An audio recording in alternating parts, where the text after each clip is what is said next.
چلیے بسم اللہ الرحمن الرحیم۔ آج انشاءاللہ تبارک و تعالیٰ آیت نمبر 120 سے پڑھیں گے۔ اللہ تبارک و تعالیٰ ارشاد فرماتا ہے وَلَن تَرْضَىٰ عَنْكَ الْيَهُودُ وَلَا النَّصَارَىٰ حَتَّىٰ تَتَّبِعَ مِلَّتَهُمْ۔ یہاں اللہ تبارک و تعالیٰ ارشاد فرما رہا ہے کہ ہرگز اپنے محبوب صلی اللہ تعالیٰ علیہ وسلم سے اللہ تبارک و تعالیٰ ارشاد فرما رہا ہے وَلَن تَرْضَىٰ عَنْكَ الْيَهُودُ وَلَا النَّصَارَىٰ، کہ یہ یہودی اور نصرانی اے محبوب آپ سے ہرگز راضی نہیں ہوں گے حتیٰ تتبع ملتہم، یہاں تک کہ آپ ان کی دین کی پیروی کر لیں۔ اب یقیناً جانیں میرے آقا صلی اللہ تعالیٰ علیہ وسلم کو اللہ تبارک و تعالیٰ نے اس سے پہلے یہ بتا دیا تھا کہ اگر یہود و نصارہ آپ کی تبلیغ کے باعث اگر ایمان نہیں لا رہے ہیں تو آپ کو اس سے پریشان ہونے کی کوئی ضرورت نہیں، اس لیے کہ یہ یہودی اور یہ نصرانی یہ لوگ تمام کے تمام یہود و نصارہ یہ اگر آپ ان کے دین کی بھی پیروی کر لیں گے پھر بھی یہ لوگ آپ پر ہرگز ایمان نہیں لائیں گے، ٹھیک ہے نا۔ تو اللہ تبارک و تعالیٰ اپنے محبوب صلی اللہ تعالیٰ علیہ وسلم سے ارشاد فرما رہا ہے کہ اے نبی آپ کا کام ہے صرف دعوت و تبلیغ کرنا، ہے نا، لوگوں کو دعوت دینا، اسلام کی طرف بلانا، یہ محبوب آپ کا صرف اتنا کام ہے بس، ہے نا۔ اگر یہودی اور نصارہ اگر ایمان کو قبول نہیں کرتے ہیں اور آپ پر ایمان نہیں لاتے ہیں تو اے محبوب کل قیامت کے دن آپ سے اس کے تعلق سے کوئی پوچھائی نہیں کی جائے گی، آپ سے پوچھا نہیں جائے گا کہ یہ یہودی اور نصارہ نے کیوں نہیں ایمان لایا، کیونکہ آپ کا کام کیا ہے صرف دعوت و تبلیغ کرنا بس، ہے نا۔ اصل میں ہوا کیا کہ مدینہ منورہ میں میرے آقا صلی اللہ تعالیٰ علیہ وسلم جب ہجرت کر کے مدینہ چلے گئے تو آپ کو میں نے پہلے بتایا تھا کہ 16 مہینہ اللہ تبارک و تعالیٰ نے نبی کریم صلی اللہ تعالیٰ علیہ وسلم کو حکم دیا کہ وہ بیت المقدس کی طرف گھوم کر کے نماز ادا کرے، ٹھیک ہے نا۔ چنانچہ جب بیت المقدس کی طرف میرے آقا صلی اللہ تعالیٰ علیہ وسلم منہ کر کے نماز پڑھتے تھے تو یہ یہودی اور نصارہ کو یہ امید ہو گیا تھا کہ شاید نبی کریم صلی اللہ تعالیٰ علیہ وسلم ان کے دین کی طرف جو ہے نا ان کی موافقت کر رہے ہیں، ان کی موافقت کرنے لگے ہیں میرے آقا صلی اللہ تعالیٰ علیہ وسلم، ٹھیک ہے نا۔ تو اللہ تبارک و تعالیٰ نے ان کی امید کو رد کرتے ہوئے فرمایا کہ اے یہودی اور نصرانی یقیناً جو ہے نا تم جس چیز کے خواہاں ہو، جس چیز کی تم امید کرتے ہو ایسا ہرگز ہونے والا نہیں ہے، اور اللہ کے رسول صلی اللہ تعالیٰ علیہ وسلم کی طرف میرے آقا صلی اللہ تعالیٰ علیہ وسلم کی طرف اللہ تبارک و تعالیٰ نے ان کا رد کرتے ہوئے فرمایا کہ اے محبوب یہ ہرگز آپ کی اتباع نہیں کریں گے، ہرگز آپ کی اتباع نہیں کریں گے، حتیٰ کہ تتبع ملتہم، اگرچہ آپ ان کی دین کی بھی اتباع کر لیں پھر بھی جو ہے نا وہ ایمان لانے والے نہیں ہیں۔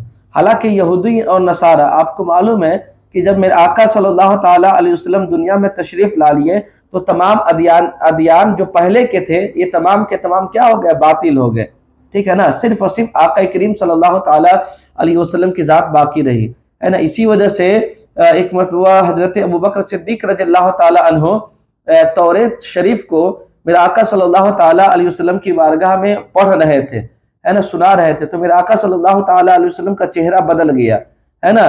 تو میرے آقا نے فرمایا اے عمر اگر یہاں پر حضرت موسیٰ بھی ہوتے نا تو پھر بھی ان کے لیے یہ ضروری ہوتا کہ وہ ہمارے دین کی پیروی کریں۔ تمام ادیان کیا ہو گیا، میرے آقا کے آنے سے پہلے سب کے سب کیا ہو گئے، باطل ہو گئے۔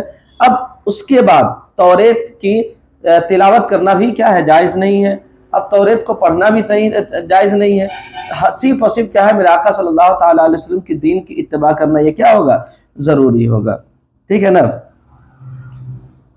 اچھا آگے اللہ ارشاد فرماتا ہے قل، اے محبوب آپ فرما دے ان ھدی اللہ ھو الھدی، آپ کہیے کہ اللہ کی دی ہوئی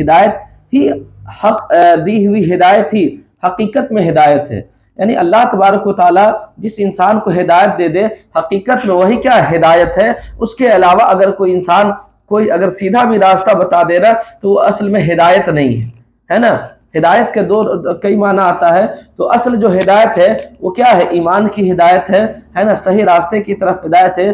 یہ صرف اور صرف کیا ہے؟ اللہ تبارک و تعالیٰ کی دی گئی ہدایت ہی ہدایت حقیقت میں ہدایت ہے، ٹھیک ہے نا۔ اب اگر یہاں پر اعتراض کیا جائے کہ اللہ تبارک و تعالیٰ نے فرمایا وَلَن تَرْضَ عَنْكَ، اے محبوب کی یہ یہودی اور نصرانی ہرگز ہرگز ہرگز ہرگز جو ہے نا آپ سے راضی نہیں ہوں گے، ہے نا، یہاں تک کہ آپ ان کے دین کی اتباع کر لیں۔ تو دیکھیے آگے اللہ کیا فرماتا ہے؟ لَإِنِ اتَّبَعْتَ أَهْوَاءَهُمْ بَعْدَ الَّذِي جَاءَكَ مِنَ الْعِلْمِ مَا لَكَ مِنَ اللَّهِ مِنْ وَلِيٍّ وَلَا نَصِيرٍ۔ اللہ فرماتا کہ اگر آپ ان کی خواہش کی بھی اتباع کر لیں، ہے نا، حالانکہ آپ کو اس کا علم ہو چکا ہے، تو مَا لَكَ مِنَ اللَّهِ مِنْ وَلِيٍّ وَلَا نَصِيرٍ، تو اللہ تبارک و تعالیٰ سے آپ کو کوئی بچانے والا، ہے نا، کوئی دوست اور مددگار نہیں ہوگا۔ یہاں پر دیکھیں اللہ نے کیا فرمایا کہ یہودی اور نصرانی ہرگز ہرگز ایمان نہیں لائیں گے، ہے نا۔ تو حالانکہ دیکھیں اب یہاں پر کسی نے اعتراض کر دیا کہ اس آیت میں تو یہ فرمایا کہ یہودی اور نصرانی ہرگز ایمان نہیں لائیں گے، ٹھیک ہے نا۔ حالانکہ اللہ تبارک و تعالیٰ نے سورہ نساء میں فرمایا کہ حضرت عیسیٰ علیہ السلام کی وفات سے پہلے تمام جو کتابی ہوں گے نا، یہ تمام کے تمام ایمان لے آئیں گے۔ اور یہاں اللہ سورہ بقرہ میں فرما رہا ہے کہ کتابی جو ہوں گے یہودی نصرانی یہ کیا ہوں گے؟ ایمان ہرگز نہیں لائیں گے، ہے نا۔ اور سورہ نساء میں کیا ہے کہ یہ جو ہے نا حضرت عیسیٰ علیہ السلام کی وفات سے پہلے تمام کے تمام ایمان لا لیں گے۔ تو یہ کھلا ہوا تعارض ہو گیا کہ ایک جگہ اللہ فرما رہا ہے کہ ایمان ہرگز نہیں لائیں گے، ایک جگہ اللہ فرما رہا ہے کہ وہ کیا ایمان لا لیں گے۔ اور وہ لوگ دلیل بھی پیش کرتے ہیں، سورہ نساء آیت نمبر 159 میں اللہ ارشاد فرماتا ہے وَإِن مِّنْ أَهْلِ الْكِتَابِ إِلَّا لَيُؤْمِنَنَّ بِهِ قَبْلَ مَوْتِهِ، کہ عیسیٰ بن مریم کی موت سے پہلے اہل کتاب میں سے ہر شخص ان پر ایمان لے آئے گا، ٹھیک ہے نا۔ تو ہمارا جواب کیا؟ وہ جواب سنیں۔ ہم جواب اس کو یہ دیتے کہ دیکھیے سورہ بقرہ میں سب سے پہلے عقلی جواب کیا دیتے ہیں کہ دیکھیے اللہ کے رسول اللہ تبارک و تعالیٰ نے جب اپنے محبوب صلی اللہ تعالیٰ علیہ وسلم پر یہ آیت نازل کی نا، تو اس سے مراد جو ہے نا، تو اس سے مراد کون لوگ ہیں؟ صرف اور صرف اس زمانے میں جو یہودی اور نصرانی تھے نا، اس سے وہی لوگ مراد ہے نا۔ بعد والے نصرانی سے اسے کوئی مطلب نہیں ہے نا، کوئی مطلب نہیں ہے، بعد میں ایمان لائے گا یا نہ لائیں گے الگ چیز ہے، لیکن اس سے مراد کیا ہے؟ حضور صلی اللہ تعالیٰ علیہ وسلم کے زمانے میں جو یہودی اور نصرانی تھے وہی مراد ہے کہ اے محبوب یہ یہودی اور نصرانی ہرگز آپ پر ایمان نہیں لائیں گے، ٹھیک ہے نا۔ ایک جواب ہم نے یہ دیا۔ دوسرا جواب یہ دیا کہ دیکھیے سورہ بقرہ میں جو اللہ تبارک و تعالیٰ نے یہ فرمایا، جو ابھی میں نے آیت پڑھی، اس آیت میں اللہ تبارک و تعالیٰ نے فرمایا کہ یہودی اور نصرانی ہرگز ایمان نہیں لائیں گے۔ تو دیکھیے اس کی وجہ یہ ہے کہ یہودی اور نصرانی یہ لوگ کیا کرتے تھے؟ اسلام سے بغض رکھتے تھے، نبی کریم صلی اللہ تعالیٰ علیہ وسلم سے بغض رکھتے تھے۔ تب تو یہ لوگ توریت میں نبی کی صفات کو پڑھ کر کے پھر بھی نبی کی صفات کو لوگ کیا کر دیا؟ مٹا دیا، ہے نا، اور نبی کریم صلی اللہ تعالیٰ علیہ وسلم پر ایمان نہ لایا۔ تو گویا کہ یہ بغض اور حسد کی بنیاد پر، دشمنی کی بنیاد پر یہ لوگ کیا میرے آقا صلی اللہ تعالیٰ علیہ وسلم پر ایمان نہیں لائے۔ تو اللہ نے جو فرمایا کہ وہ لوگ ہرگز ایمان نہیں لائیں گے، اس سے مراد کیا ہے کہ یہ لوگ بغض اور حسد کی بنیاد پر حسد رکھتے ہیں میرے نبی سے، اس بغض اور حسد کی بنیاد پر یہ ہرگز اللہ تبارک و تعالیٰ میرے آقا صلی اللہ تعالیٰ علیہ وسلم پر وہ ایمان نہیں لائیں گے۔ اور رہی بات کہ دوسری آیت میں جو اللہ تبارک و تعالیٰ نے فرمایا سورہ نساء میں کہ وہ لوگ عیسیٰ علیہ السلام کے وفات سے پہلے وہ لوگ ایمان لائیں گے، تو اس کی وجہ کیا ہے؟ دیکھیے اس کی وجہ یہ ہے کہ ایک تو یہودی اور نصرانی بعد کے ہوئے، نبی کے زمانے کے بعد کے ہوئے، دوسرا یہ کہ دیکھیے یہ لوگ میرے نبی پر جو ایمان نہیں لاتے تھے، یہ لوگ جو میرے نبی پر ایمان نہیں لاتے تھے، ٹھیک ہے نا، یہ لوگ جو میرے نبی پر ایمان نہیں لاتے تھے وہ بغض اور حسد کی بنیاد پر ایمان نہیں لاتے تھے، ٹھیک ہے نا، بغض اور حسد کی بنیاد پر۔ اور یہ جب یہودی اور نصرانی عیسیٰ علیہ السلام کے وفات سے پہلے جب یہ لوگ ایمان لا لیں گے نا، تو وہ لوگ دیکھیں گے کہ حضرت عیسیٰ علیہ السلام میرے آقا صلی اللہ تعالیٰ علیہ وسلم کی دین کی پیروی کر رہے ہوں گے، ہے نا، اور اس کے بعد حضرت عیسیٰ علیہ السلام میرے آقا کو اپنا نبی تسلیم کر رہے ہوں گے، ہے نا، اور میرے آقا صلی اللہ تعالیٰ علیہ وسلم کی پیروی کر رہے ہوں گے۔ تو جیسے ہی یہ یہودی اور نصرانی حضرت عیسیٰ علیہ السلام کو دیکھیں گے کہ حضرت عیسیٰ علیہ السلام نبی کے دین کی پیروی کر رہے ہیں، نبی کی پیروی کر رہے ہیں، تو ان کا بغض اور حسد کیا ہوگا؟ ٹوٹ جائے گا، ختم ہو جائے گا۔ جیسے ہی بغض ختم ہوا، حسد ختم ہوا، وہ لوگ کیا لا لیں گے؟ ایمان لا لیں گے۔ بات سمجھ میں آ رہی ہے نا؟ کیونکہ وہ لوگ ایمان نہ لانے کا ریزن کیا ہے؟ ایمان نہ لانے کا ریزن یہ کہ وہ بغض اور حسد کی بنیاد پر وہ لوگ میرے آقا کو تسلیم نہیں کرتے تھے، ٹھیک ہے نا؟ لیکن جیسے ہی ان کا بغض اور حسد حضرت عیسیٰ علیہ السلام کو دیکھ کر کے ان کا بغض اور حسد ختم ہو جائے گا، ٹوٹ جائے گا، تو پھر یہ لوگ کیا کریں گے؟ میرے آقا اسلام کو قبول کر لیں گے، اور جو ہے نا ان کا بغض و حسد ٹوٹے گا تو میرے آقا صلی اللہ تعالیٰ علیہ وسلم پر وہ لوگ ایمان لا لیں گے، ٹھیک ہے نا؟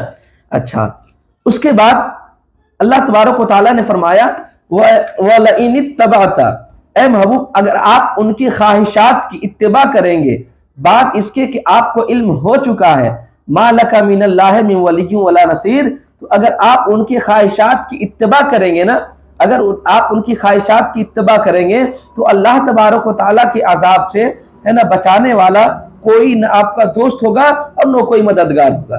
اب یہاں پر دیکھیں، یہاں پر اللہ تبارک و تعالیٰ نے میرے نبی کریم صلی اللہ تعالیٰ علیہ وسلم کو کہا ہے نا کہ اگر آپ ان کی خواہشات کی اتباع کر لیں گے، ذہن حاضر رکھیں گے، آپ ان کے خواہشات کی اتباع کر لیں گے، اور میرے آقا کو معلوم ہے نا کہ یہودی اور نصرانی کی جو خواہشات یہ کیا ہے؟ غلط ہے، ان کا دین یہ کیا ہے؟ غلط ہے، اس لیے کہ وہ اپنے دین میں تحریف کر چکے ہیں، وہ جو ہے نا نبی کی شان میں توہین کر چکے ہیں، ٹھیک ہے نا؟ نبی کو قتل کر چکے بنو اسرائیل، تو میرے آقا کو پتا ہے، ٹھیک ہے نا؟ ظاہر سی بات ہے میرے آقا کو پتا ہے کہ ان کی خواہشات، ان کے مذہب، ان کا دین جو ہے نا وہ کیا ہے؟ غلط ہے، تو ظاہر سی بات ہے میرے آقا صلی اللہ تعالیٰ علیہ وسلم کبھی بھی ان کے دین کی پیروی نہیں کریں گے، ہے نا؟ دوسرا یہ کہ میرے آقا تو خود الگ ایک دین لے کر کے آئے، ہے نا؟ ایک الگ ان کا آخری مذہب لے کر کے میرے آقا صلی اللہ تعالیٰ علیہ وسلم تشریف لائے دنیا میں، تو وہ کسی کی کیوں پیروی کریں گے؟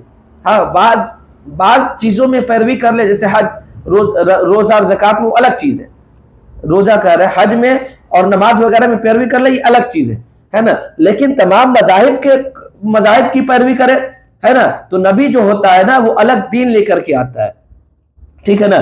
تو ظاہر سی بات ہے کہ میرے آقا صلی اللہ تعالیٰ علیہ وسلم یہودی اور نصرانی کی خواہشات کی پیروی نہیں کر سکتے، لیکن پھر بھی اللہ فرما رہا ہے کہ اگر آپ ان کی خواہشات کی اتباع کریں گے بعد اس کے کہ آپ کو اس چیز کا علم ہو چکا ہے، تو آپ کو اللہ تبارک و تعالیٰ کی عذاب سے کوئی بچا نہیں سکے گا۔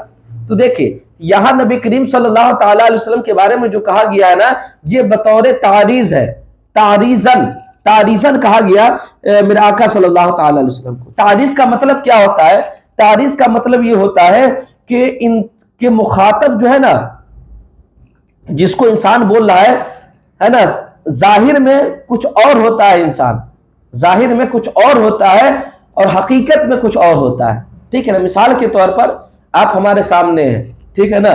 لیکن ہمارے دوست بھی یہاں پر بیٹھے ہوئے ہیں، لیکن بولتے ہیں نا کبھی کبھی جو ہے نا اس کو بولنا مقصود ہوتا ہے، اپنے دوست کو تانا دینا مقصود ہوتا ہے، لیکن آپ ہمارے سامنے ہیں تو ہم آپ ہی کو بول دیتے ہیں ارے آپ تو ایسے آدمی ہے کہ مت پوچھیے، حالانکہ وہ معلوم ہے جس کو انسان بول رہا ہے نا، ظاہر میں جس کو بول رہا ہے وہ مراد نہیں ہے، بغل والا مراد ہے، لیکن انسان کیا بولتا ہے؟ ارے ہم دیکھتے ہیں آپ کو، آپ کتنا بدل چکے ہیں، ہے نا؟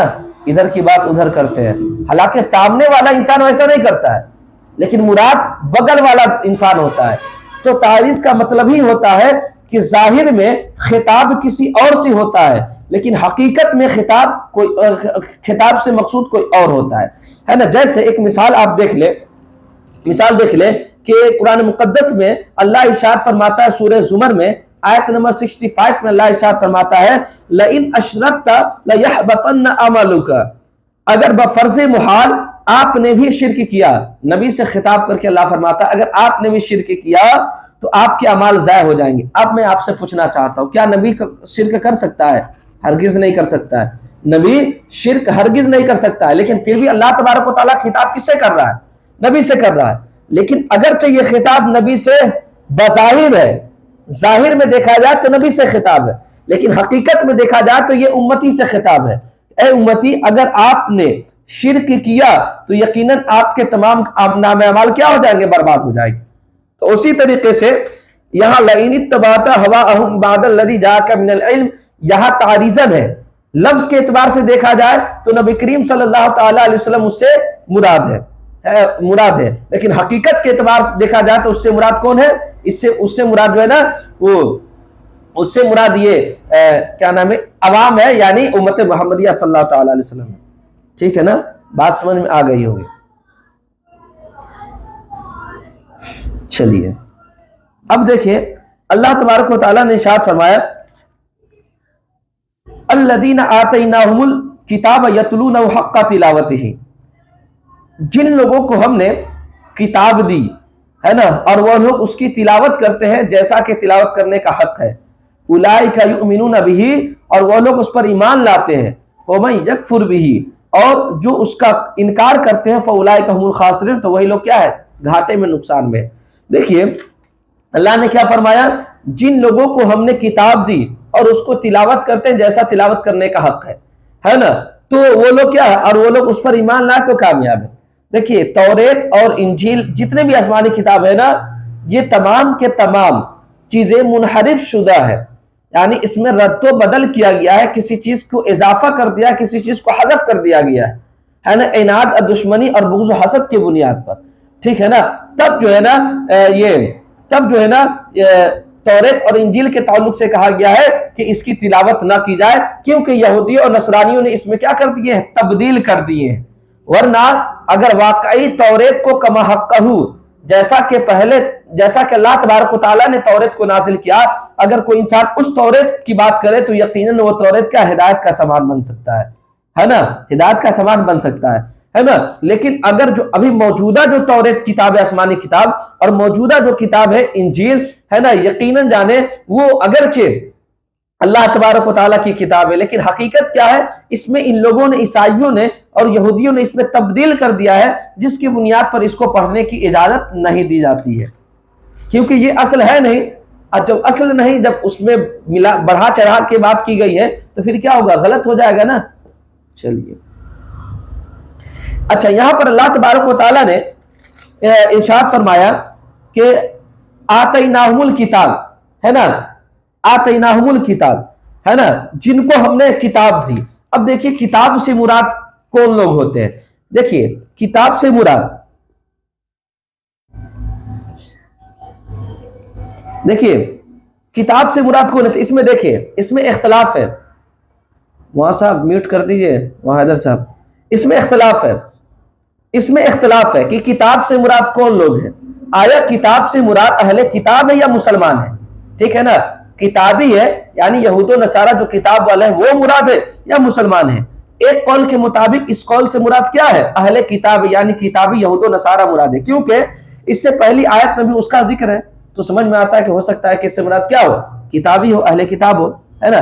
اب ان اہل کتاب کا جو ذکر کیا گیا ہے نا، اس سے مراد وہ ہے جس میں تحریف کی نہیں کی گئی ہے، لیکن جنہوں نے تحریف کی ہے نا، اب اس کے بعد اس کو اگر کوئی انسان تلاوت کرتا ہے تو تلاوت کرنے سے منع کیا گیا ہے.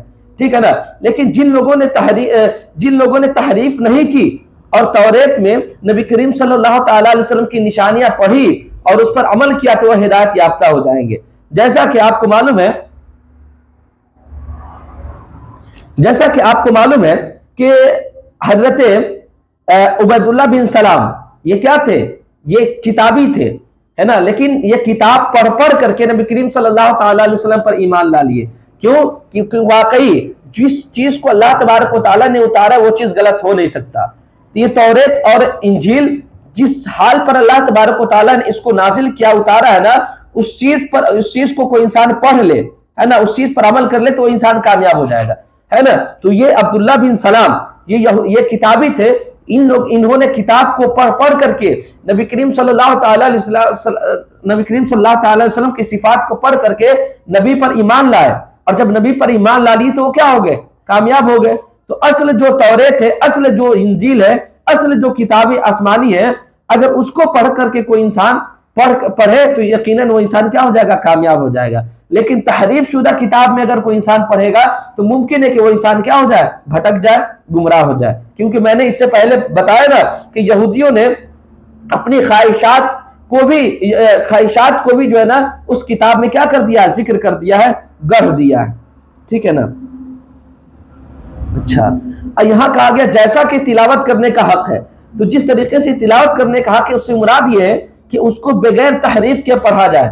جب توریت اور انجیل کو بغیر تحریف کے پڑھا جائے تو کوئی دقت نہیں ہے۔ دوسرا قول یہ ہے کہ یہاں کتاب سے مراد کیا ہے؟ مسلمان لوگ ہیں۔ کون لوگ ہیں؟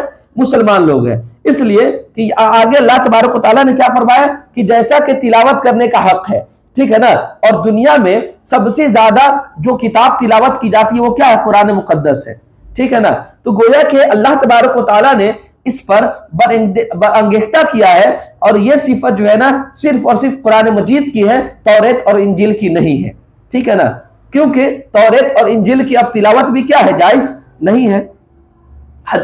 چلیے، تو یہاں کتاب سے مراد کون ہے؟ کتاب سے مراد قرآن مقدس ہے، ٹھیک ہے نا۔ کیونکہ دیکھا جائے تو قرآن مجید کی تلاوت آج سب سے زیادہ کی جاتی ہے، جتنی بھی ساری کتابیں سب سے زیادہ کی جاتی ہے، اور جیسا کہ اس کو تلاوت کرنے کا حق ہے، تو اس سے مراد کیا ہے کہ انسان قرآن مقدس پڑھے تو ان کے تقاضوں پر، قرآن کے احکام پر بھی انسان کیا کرے؟ عمل کرے، اور اس جیسا کہ قرآن مقدس میں جو جو چیزیں ہیں نا اس پر عمل کرے، اس کو فالو بھی کرے، یہ ہے حق کا تلاوت ہی سے مراد۔ چلیے آگے دیکھیں، اللہ تبارک و تعالیٰ نے ارشاد فرمایا یا بنی اسرائیل اذکروا نعمتی التی انعمت علیکم وانی فضلتکم علی العالمین۔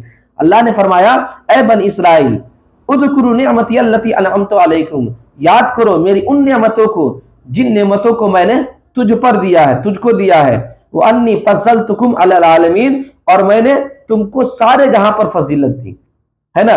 ایک اور آیت کا پہلے ترجمہ دیکھ لیں، واتقوا یوما لا تجزی نفس عن نفس شیئا، ہے نا، جس دن کوئی نفس ایک دوسرے کے لیے ایک دوسرے کا بدلہ نہیں ہوگا، ولا يقبل منها عدل ولا تنفعها شفاعت ولا هم ينصرون، اور نہ کسی شخص سے کوئی فدیہ یعنی تاوان لیا جائے گا، اور نہ کسی شخص کو بلا اذن کسی کی شفاعت نفع دے گی، یعنی بغیر اذن کے کسی کی شفاعت نفع بھی نہیں دے گی، ولا هم ينصرون، اور نہ ہی ان کی مدد کی جائے گی۔ دیکھیں سورہ بقرہ کی آیت میں آیت نمبر 47 اور 48 ہے نا، سیم آیت موجود ہے، اس میں ہے نا سیم آیت موجود ہے۔ تو اگر آپ کو تفصیل جو ہے نا اس کی تفصیل دیکھنا ہو تو یوٹیوب پر جو ہے نا اس کی آیت نمبر 47 اور 48 ہے نا، اس کی تفسیر موجود ہے، آپ اس کو دیکھ سکتے ہیں، لیکن ہم یہاں تھوڑا سا اشارتاً ہم بتا دیتے ہیں۔ اللہ نے کیا فرمایا؟ اے بنی اسرائیل میری ان نعمتوں کو یاد کرو جو میں نے تجھ کو دیا ہے، وَأَنِّي فَضَّلْتُكُمْ عَلَى الْعَالَمِينَ، اور میں نے تمام لوگوں پر تمام عالمین پر تم کو فضیلت دی۔ یہاں پر دیکھیں اللہ نے کیا فرمایا؟ اپنی میری ان نعمتوں کو یاد کرو جو میں نے تجھ کو دیا ہے۔ اور یاد کس کو کرایا جاتا ہے؟ یاد اس کو کرایا جاتا ہے جو انسان بھولا ہوا ہو۔ تو گویا کہ اس سے پتہ کیا چلا کہ یہ بنو اسرائیل اللہ تبارک و تعالیٰ کی نعمتوں کو بھلا بیٹھے ہیں، ہے نا۔ جب بھلا بیٹھے تو اللہ تبارک و تعالیٰ یہاں پر یاد دلا رہا ہے نا، اپنی نعمتوں کو یاد دلا رہا ہے کہ اے بنو اسرائیل میری ان نعمتوں کو یاد کرو جو میں نے تجھ کو دیا ہے، وَأَنِّي فَضَّلْتُكُمْ عَلَى الْعَالَمِينَ، اور بے شک میں نے تم کو تمام عالم پر فضیلت دی ہے۔ اب یہاں پر ایک اعتراض ہوتا ہے، اللہ نے فرمایا کہ بنو اسرائیل کو میں نے تمام جہانوں پر فضیلت دی۔ میں نے اس اعتراض کا جواب آیت نمبر 47 اور 48 میں نے دے چکا ہے، پھر بھی میں تھوڑا سا بتا دیتا ہوں۔ یہاں پر ایک سوال یہ ہوتا ہے کہ کیا بنو اسرائیل کو اللہ تبارک و تعالیٰ نے تمام جہاں پر فضیلت دے دی؟ اگر تمام جہاں پر اللہ نے فضیلت دی تو تمام جہان میں جو ہے نا، تمام جہان میں یہ میرے آقا صلی اللہ تعالیٰ علیہ وسلم کی ذات بھی ہے، امت محمدیہ بھی ہے، تو کیا امت محمدیہ سے بڑھ کر کے یہ بنو اسرائیل ہے؟ ہرگز ایسا نہیں ہے۔ تو دیکھیے اس کا جواب یہ ہے کہ اللہ تبارک و تعالیٰ نے جو بنو اسرائیل کے بارے میں کہنا، یہ اس سے مراد وہی بنو اسرائیل ہے جو اس وقت موجود تھے، اور اس وقت یقیناً اللہ تبارک و تعالیٰ نے اور جگہ سے اور لوگوں سے زیادہ فضیلت اللہ تبارک و تعالیٰ نے بنو اسرائیل کو دی تھی۔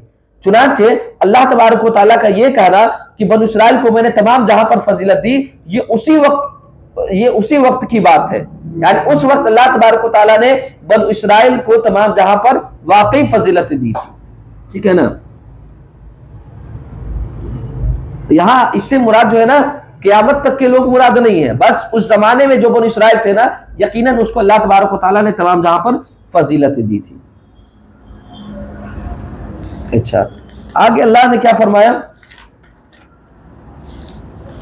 آگے اللہ تبارک و تعالیٰ نے فرمایا وَاتَّقُوا يَوْمًا لَا تَجْزِي نَفْسٌ عَن نَفْسٍ شَيْئًا، ہے نا، اور اس دن سے ڈرو جب کوئی شخص کسی کا بدلہ نہ ہو سکے گا، ہے نا. ظاہر سی بات ہے قیامت کے دن، قیامت کا جب دن ہوگا تو کوئی ایک دوسرے کے لیے مددگار نہیں ہوگا، کوئی ایک دوسرے کے کام نہیں آئے گا.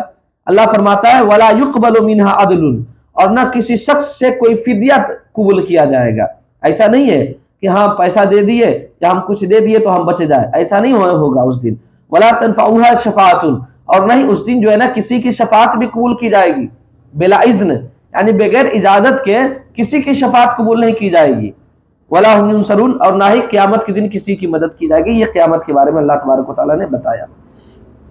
آگے دیکھیں اللہ تبارک و تعالیٰ نے ارشاد فرمایا وَإِذِ ابْتَلَىٰ إِبْرَاهِيمَ رَبُّهُ بِكَلِمَاتٍ فَأَتَمَّهُنَّ، کہ جب اللہ تبارک و تعالیٰ جب ابراہیم علیہ السلام سے ابراہیم علیہ السلام کے رب نے چند کلمات سے آزمائش کی، فَأَتَمَّهُنَّ، تو انہوں نے یعنی حضرت ابراہیم علیہ السلام نے ان کو پورا کر دیا، ہے نا. یہاں پر دیکھیے اللہ نے کیا فرمایا کہ جب اللہ تبارک و تعالیٰ نے ابراہیم علیہ السلام سے چند کلمات سے آزمائش کی تو ابراہیم علیہ السلام نے ان کو پورا کر دیا. آپ کو معلوم ہے نا اللہ تبارک و تعالیٰ نے بہت ساری چیزوں کی آزمائش حضرت ابراہیم علیہ السلام سے کی. بیٹوں کو قربان کرنے کو کہا، ہے نا، نمرود کی آگ میں حضرت ابراہیم علیہ السلام کو ڈالا گیا، لیکن پھر بھی یہ کیا کی، تمام ایگزام میں حضرت ابراہیم علیہ السلام کامیاب ہوتے گئے. اب یہاں پر دیکھیں اس سے پہلے تو بنو اسرائیل پر کیے گئے انعامات کی بات چل رہی تھی، ہے نا. پھر یہ بیان کیا گیا کہ انہوں نے اپنے دین میں کیا رد و بدل کیے ہیں، کیا بدعات کو ظاہر کی ہے، کیا کہ ہے نا خرابیوں کو ظاہر کی ہے. یہ تمام کے تمام باتیں کی جا رہی تھی، ہے نا. لیکن اب اس کے بعد حضرت ابراہیم علیہ السلام کا قصہ شروع ہو رہا ہے. آخر حضرت ابراہیم علیہ السلام کے قصہ کو شروع کرنے کا کیا مقصد ہے؟ ابراہیم علیہ السلام کے قصہ کو شروع کرنے کا کیا مطلب ہے؟ دیکھیے حضرت ابراہیم علیہ السلام کو قصہ کو شروع کرنے کا مطلب یہ ہے کہ حضرت ابراہیم علیہ السلام کی ذات، ایک منٹ